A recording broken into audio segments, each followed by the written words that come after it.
가인에게 하나님이 찾아오셔서 내 아우 아벨이 어디 있느냐 하는 질문을 우리가 생각해 봤습니다. 오늘은 하나님께서 아브라함과 사라에게 찾아오셔서 그들에게 여호와께 능하지 못한 일이 있겠느냐라는 질문을 하시는 이 본문 말씀으로 우리가 같이 하나님의 은혜를 나누고자 합니다. 먼저 우리가 기억했으면 좋겠는 것은 하나님은 우리의 일상 가운데 찾아오시는 하나님이시다 하는 것입니다. 오늘 시간 관계상 읽지는 않았지만 창세기 18장 1절부터 15절까지가 한 문단인데요. 이 문단을 보면 하나님께서 아브라함과 사라의 집으로 찾아오십니다. 그들의 일상 속에 찾아오시는 거죠. 우리로 얘기하자면 아침에 일어나 커피를 성도님들 드십니까? 저도 아침에 일어나자마자 커피를 찾거든요. 커피를 수혈해야지 이게 하루가 살아갈 수 있는 게 가능해져 가지고 일어나자마자 커피를 찾는데 커피를 마시면서 모닝커피를 즐기고 뭐 빵 한 조각이나 아니면 밥 한 숟가락이나 그런 거를 즐기면서 하루를 보내고 있을 때 그 아브라함과 사라의 집으로 하나님이 찾아오십니다.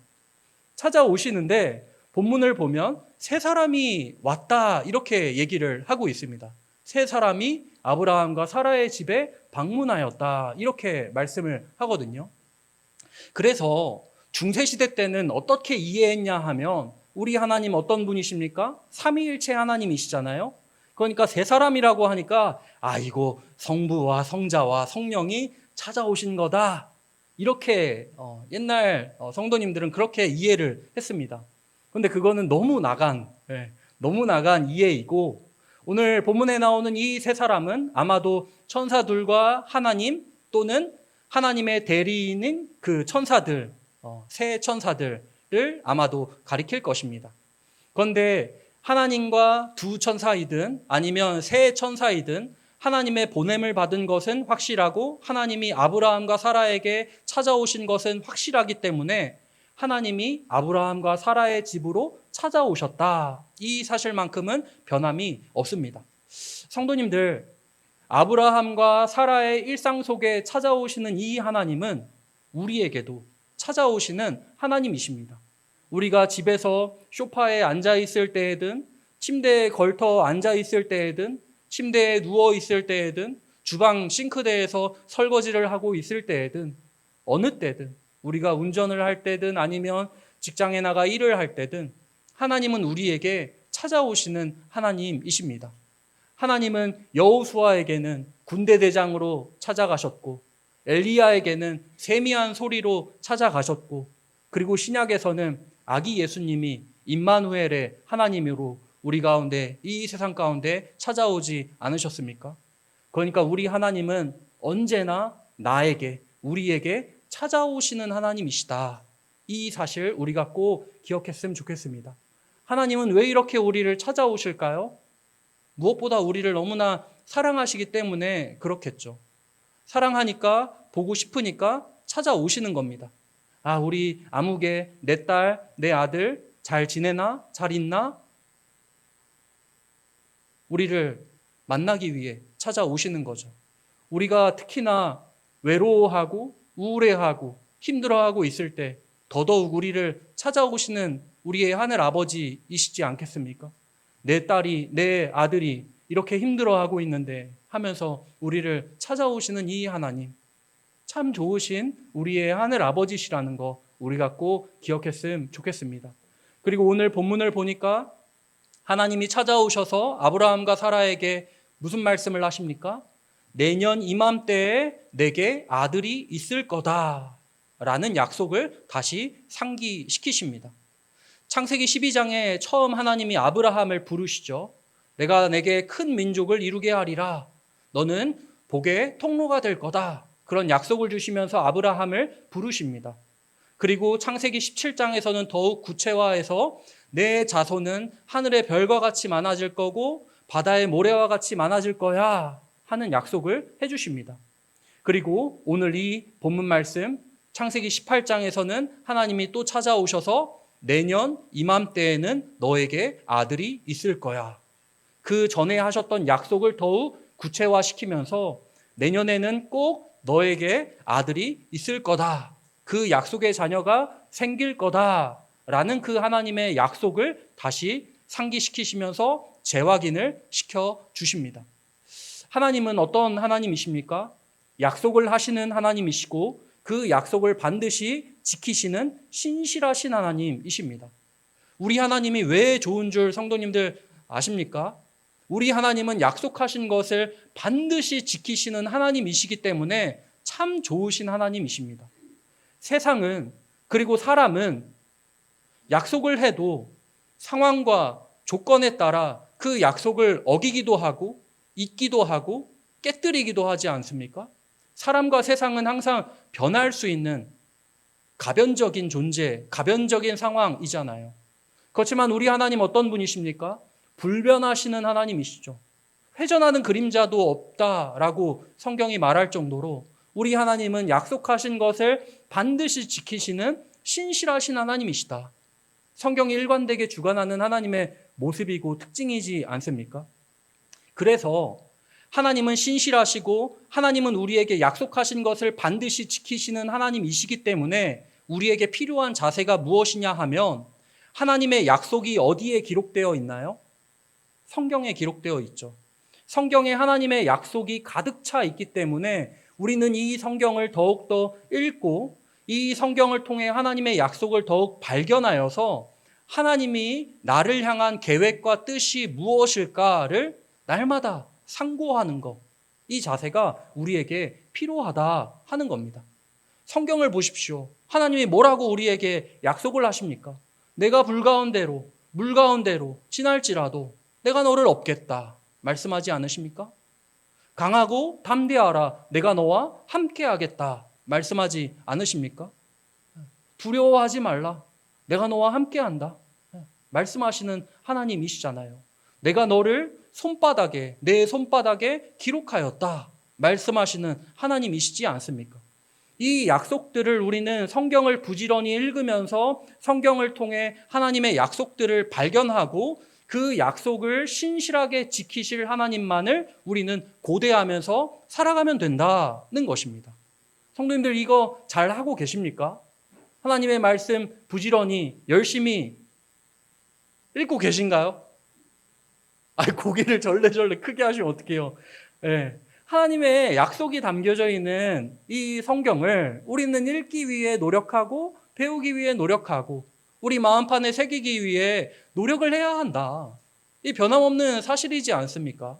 성도님들, 우리 더더욱 하나님의 말씀 가까이 하도록 우리 노력을 하십시다. 네.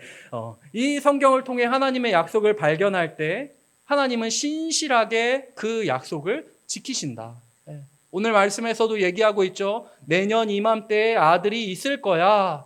하나님이 그 전에 하셨던 약속을 반드시 지킬 것이라고, 나는 꼭 지킬 거라고 그렇게 확정적으로 이야기를 하십니다. 저는 이 하나님이 참 좋은데 문제가 뭐냐면 하나님의 약속이 있죠. 그리고 하나님은 분명히 그 약속을 지키실 거죠. 그런데 문제가 항상 어디서 발생하냐 하면요, 나에게서 발생을 합니다. 진짜 이게 되나? 하나님이 정말 그 일을 하시나? 하나님이 정말 나에게 하신 약속이 있나? 하나님은 정말 이 일을 이루어 주실 건가? 해결해 주실 건가? 이 하나님에 대한 불신과 의심이, 회의가 우리 안에 생기는데 우리에게 가장 큰 문제가 바로 이건 거죠. 오늘 본문의 사라가 바로 그렇습니다. 하나님이 이미 창세기 12장 그리고 15장 17장에서 나는 너에게 자녀를 줄 거야, 약속의 자녀를 줄 거야 약속을 하셨는데, 그리고 다시 찾아와서 내년 이맘때에 아들이 있을 거야 라고 재확인까지 시켜주시는데 사라는 불신합니다. 웃어버리죠. 무슨 말을 그렇게 하십니까? 저랑 아브라함의 나이가 지금 어떻게 되는데 어떻게 내년에 아들을 낳습니까? 불가능합니다. 비웃어버리죠. 이게 우리 안에 있는 우리의 모습이지 않습니까? 의심과 불신과 회의가 우리에게 있는 거죠. 하나님은 신실하시고 하나님은 전능하시고 하나님은 약속하신 것을 반드시 이루시는데 문제는 항상 우리에게서 발생합니다. 하나님이 정말 그런가? 하나님이 정말 그렇게 하실까? 이 불신이 우리 안에 자리하고 있다. 이게 문제다라는 걸 이 사라의 웃음을 통해 우리가 알 수 있습니다. 그런데 재밌는 게 뭐냐면요. 사라가 오늘 본문에서 비웃거든요. 불신의 웃음을 짓습니다. 아이, 말도 안 되는 얘기입니다. 하는 그런 웃음을 짓거든요. 그래서 하나님께서 내가 왜 웃느냐 말씀하시잖아요. 그런데 나중에 창세기 21장이죠. 21장에서 아브라함과 사라가 정말 그 약속대로 말씀대로 아들을 낳습니다. 그 아들을 낳고 이름을 뭐라고 짓습니까? 이삭이라고 이름을 짓습니다. 이삭 이름의 뜻이 무엇인가요? 웃음입니다. 그러니까 오늘 본문에서는 불신의 웃음이었는데 창세기 21장에서 정말 내년 이맘때 아들을 낳고 나서는 신뢰의 웃음으로, 확신의 웃음으로, 웃음이라는 뜻의 이삭으로 그 아들의 이름을 짓습니다. 이 장면이 보여주는 게 뭐겠습니까? 우리는 하나님을 때때로 불신하고 하나님께 대한 의심을 때때로 가지는데 하나님은 신실하게 그 약속을 지키시고요. 그래서 결과적으로 우리에게 확신의 웃음을, 신뢰의 웃음을, 모든 회의와 의심과 걱정이 사라지게 하는 웃음을 우리에게 주시는 하나님이시다. 라는 걸 우리에게 보여주는 장면이 되겠습니다. 우리는 하나님을 때때로 불신하지만 하나님은 신실하게 언제나 그 약속을 지키시는 하나님이시다라는 겁니다. 하나님의 약속은 지연되는 것처럼 보일 때도 있지만 하나님은 반드시 하나님의 때에 그 약속을 이루시는 신실한 하나님이시라는 사실을 우리가 기억하며 나아갔으면 좋겠습니다. 사라가 불신하며 웃었을 때 하나님은 아브라함에게 질문을 하십니다. 여호와께 능하지 못한 일이 있겠느냐? 여호와께 능하지 못한 일이 있겠느냐? 사라와 다르게 마리아, 신약에 나오는 마리아 있지 않습니까? 예수님의 육신의 어머니인 마리아. 마리아는 뭐라고 고백을 했느냐 하면요. 대저 하나님의 모든 말씀은 능하지 못하심이 없느니라. 누가복음 1장 37절에서 이런 고백을 합니다. 하나님의 말씀에는, 모든 말씀에는 능하지 못함이 없습니다. 전능하신 하나님이십니다. 라는 고백을 신약의 마리아는 하고 있거든요. 그러니까 우리는 이 사라와 같은 불신을 가질 것인가? 아니면 신약의 마리아와 같은 신뢰를, 믿음을 가질 것인가? 이 기로에 항상 서 있는 겁니다. 성도님들 어떠십니까? 사라처럼 불신의 웃음을, 불신을 하나님께 드리겠습니까? 아니면 마리아와 같이 믿음으로 하나님은 모든 것이 다 가능하신 전능하신 하나님이십니다. 라는 믿음의 고백을 하나님께 올려드리겠습니까? 오늘 본문의 하나님의 질문은 우리의 숨은 불신을 드러내고 믿음으로 신뢰로 초대하는 질문이 되겠습니다. 오늘날 과학시대를 살고 있는 우리는 불신과 의심과 회의 가운데 서 있습니다. 정말 하나님이 계시는가? 눈에 보이지 않는데? 정말 하나님은 모든 일을 다 하실 수 있는가? 전능하신 분인가? 내 삶에 아무 일도 일어나지 않고 있잖아. 하나님 앞에서 혹시 우리는 이런 질문과 함께 불신의 비웃음을 짓고 있는 게 아닌가? 나는 신실하신 하나님과 마찬가지로 신실하게 하나님을 믿고 있는가? 우리는 점검해 봐야 할 것입니다. 혹시 내 안에 말도 안 돼 라는 사라의 웃음이 숨겨져 있지는 않은지. 하지만 하나님은 여전히 우리에게 질문을 하십니다. 여호와께 능하지 못한 일이 있겠느냐? 예레미야 32장 27절에도 이런 말씀이 있습니다. 나는 여호와요 모든 육체의 하나님이라 내게 할 수 없는 일이 있겠느냐? 예레미야 37장 27절 말씀입니다. 하나님은 전능하시다. 우리 성도님들도 경험해 보신 적 있으시죠? 저는 최대한 제 개인적인 얘기를 안 하려고 노력하지만 우리 성도님들 모두가 그 전능하신 하나님을 경험한 그 기억이 있으실 거고 그 기억을 이렇게 상기시켰으면 좋겠는 바람으로 잠깐 제 이야기를 해드리면 제가 방황을 많이 했었다 이 얘기까지는 제가 했었죠. 중고등학교를 제가 거의 안 다녔어요. 네, 중학교는 출석 일수가 모자라가지고 졸업을 할 수 없는 상황인데 담임 선생님의 배려로 어떻게 보면 이렇게 좀 위조해 주신 거죠. 출석을 더 이렇게 쳐주셔가지고 중학교 겨우겨우 이렇게 졸업할 수 있었고, 그리고 고등학교는 친구들과 같이 오토바이 타고 등하교를 하면 교통비를 아끼고 부모님이 주시는 돈을 우리가 써먹을 수가 있잖아요. 그래가지고 다 같이 여기 인덕공고, 월계동에 있는 인덕공고로 다 같이 갔거든요. 그랬는데 한 학기도 안 돼가지고 단체로 잘렸어요, 학교에서. 이런 얘기하니까 참 부끄러운데, 그만 나오라고, 전학을 가라고 강제 전학을 당해가지고, 그래서 다른 학교 어딜 가야 되나 하는데 공고에서 잘리니까 다른 공고나 상고로는 전학이 안 되더라고요. 북공고나 고명상고 알아봤는데 안 된다 그래서 인문계로만 전학을 갈 수 있다고 해서 막 찾아보다가 강서구 화곡동에 성지고등학교라고 아주 대한민국 최고의 그 꼴통학교 그런 학교가 숨겨져 있더라고요. 그래서 그 학교로 제가 이제 전학을 가게 됐어요.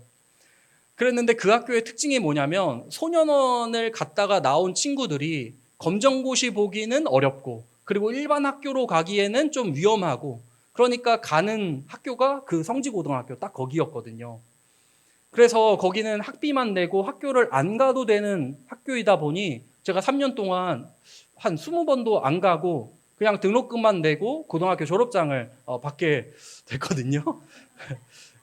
그런데 문제가 뭐냐면 23살에 제가 우연히 수련회에 갔다가 예수님을 인격적으로 만나게 됐어요.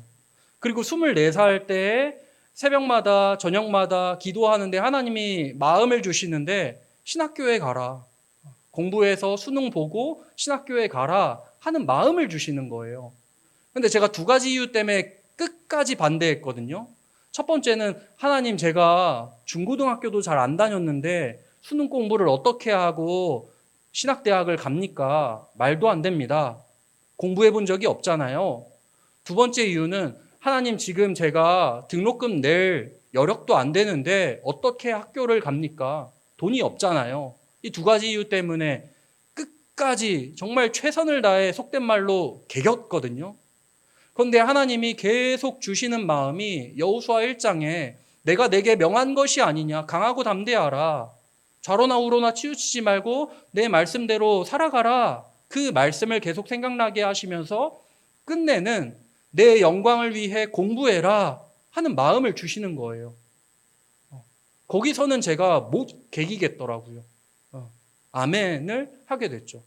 그래서 제가 1년 동안 진짜 아무 기초도 없는데 EBS 하나 보면서 수능 준비해서 수능 보고 그 다음에 신학교에 들어가서 수능 공부할 때처럼 열심히 하나님 영광 위에 정말 공부하겠습니다 하고 공부했더니 성도님들께서도 아시는 대로 조기 졸업하고 1등 졸업하고 대학원 성적 장학금 받으면서 그러고 보니까 그 걱정했던 등록금 한 번도 내지 않고 다니고 그리고 기초가 없는데 어떻게 공부합니까? 했던 거 하나님이 지혜 주시니까 다 감당할 수 있었고 하나님의 전능하심이 삶 가운데 드러났던 거죠. 성도님들도 이런 하나님의 전능하심을 경험했던 기억, 그 추억 다들 있으시죠? 이 사실을 우리가 잊지 않았으면 좋겠습니다. 우리에게 때때로 회의와 의심과 불신이 찾아올 수 있습니다. 그렇지만 변함없는 사실은 무엇이냐 하면 하나님은 전능하시다. 약속하신 걸 반드시 지키시는 신실하신 하나님이시다. 우리가 이 사실만큼 의심하지 않고 믿으면서 우리 믿음으로 나아가기를 간절히 소원합니다. 우리 오늘은 특별히 같이 찬양하고 기도했으면 좋겠는데요.